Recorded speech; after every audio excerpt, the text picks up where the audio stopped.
Hello, I'm Avi Lewis. Welcome back to On the Map.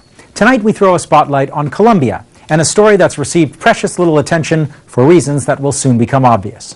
In the midst of years of a pink tide of leftish governments in Latin America, Colombia stands out as an ideological ally of the USA, and the country has been richly rewarded for that role. Colombia is the largest recipient of U.S. aid outside the Middle East and Afghanistan.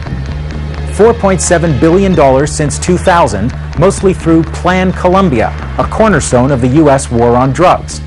President Álvaro Uribe has enjoyed back-to-back election landslides, getting credit for bringing some stability in the decades-old conflict between the army and right-wing paramilitaries and the FARC, the left-wing guerrilla movement.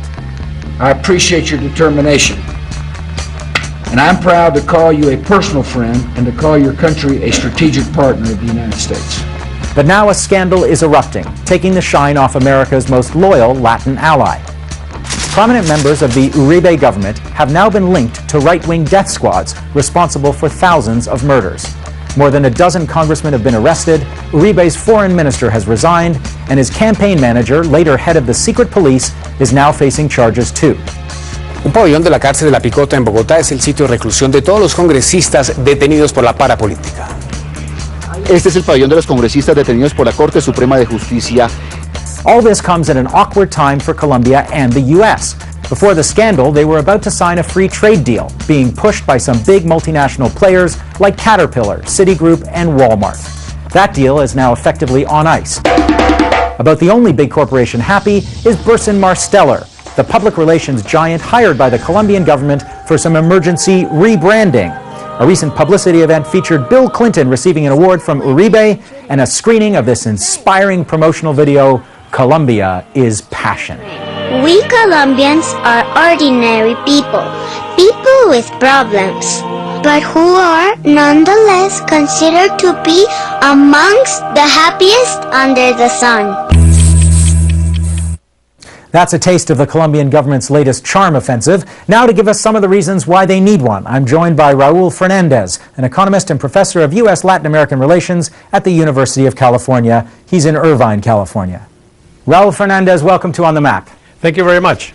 So, Colombia is the largest recipient of U.S. military aid in the Western Hemisphere.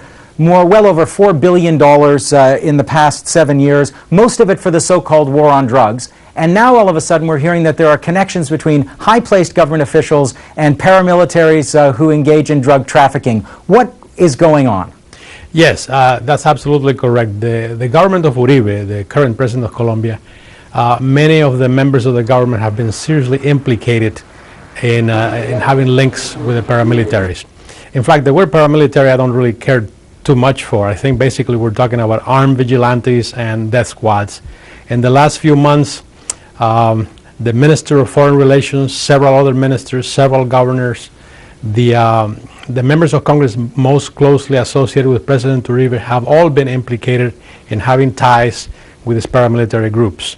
So this has been a political scandal in Colombia that's reached right up to, I guess, Uribe's campaign manager and the former head of the secret police.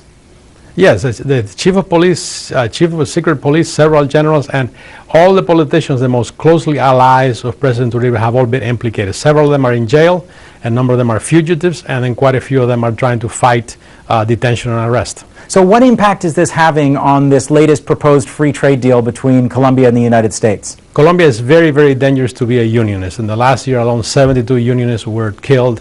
During the Uribe administrations, the last two administrations, over 400 trade unions have been killed. As a matter of fact, in Colombia, more unions are killed than in the rest of the world put together.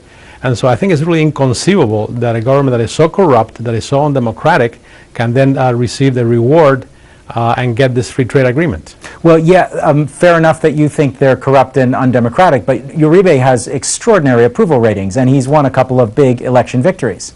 That is true. One of the things that we have to say about it, one, that in fact a great deal of the support that he got from the elections came from those areas which were controlled by paramilitaries and his amigos in politics.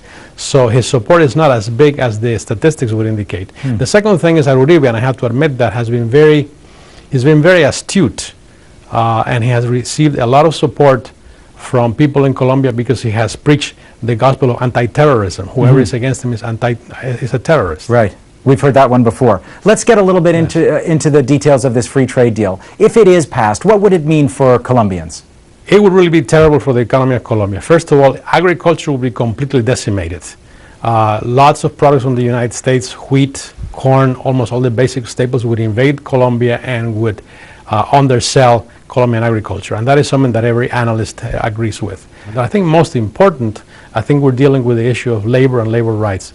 The conditions of labor in Colombia are really under very bad straits, and it makes sense. It's a third world country that is trying to engage in a free trade treaty to sell cheap labor.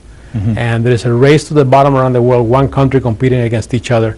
Colombia signs this treaty, the conditions of labor will worsen. Now, this, of course, is not the version that we're getting in the mainstream media and the business press. Let me talk a little bit about how this deal is being reported. Here's a quote from a story by Bloomberg Business News, starkly at odds with your version of events. Without a treaty, Colombia may see resurgent rebel violence and drug trafficking. The report you just read to me entirely misses the point, because what will happen is that first of all, Colombia has a very, very large displaced population, about 3.2 million people, second only to Sudan. If this treaty goes into effect, it's going to actually increase, perhaps double or triple that kind of displacement, because it will throw people off the land in gigantic numbers. What are they going to do? They're going to do many things. They're going to go to the urban areas and eat cattle living in the slums. But as it has happened in the last 10 years, many of them will have only one recourse, which is to engage in the cultivation of illicit crops. So the FTA will have quite the complete opposite result that report indicates. Let's talk about a little bit about how the deal is being sold. Uribe has been to the United States twice in the past 3 months to encourage Democrats who are reluctant to pass the free trade deal, and his government has hired the famous country makeover expert Burson Marsteller to rebrand Colombia. What do you make of all of that? Well, I think that President Uribe is he's well aware of the reality of the image that Colombia has acquired abroad because of the assassination of labor leaders, because of the actions of the vigilante groups that he has encouraged and tolerated. And so he's trying to change that image. He's really fighting an uphill battle. He's fighting an uphill battle because, in fact, in the United States, quite a number of very prominent politicians, Senator Kennedy, Al Gore, Barack Obama, Chris Dodd, have come out and said, unless he cleans up his act, unless he presents some results, then the free trade agreement will not go through. The Plan Colombia will be curtailed or eliminated. Uribe depends completely on those billions of dollars of aid he gets from the Plan Colombia. So he's trying to portray a new image. But I think the second trip was very telling, because he had been to the United States about a month ago. He came back last week, and essentially he was told, this was reported in the press, you came back too early, sir. So come back perhaps in 2 years when you can show some results. Raul Fernandez, thanks for being on The Map.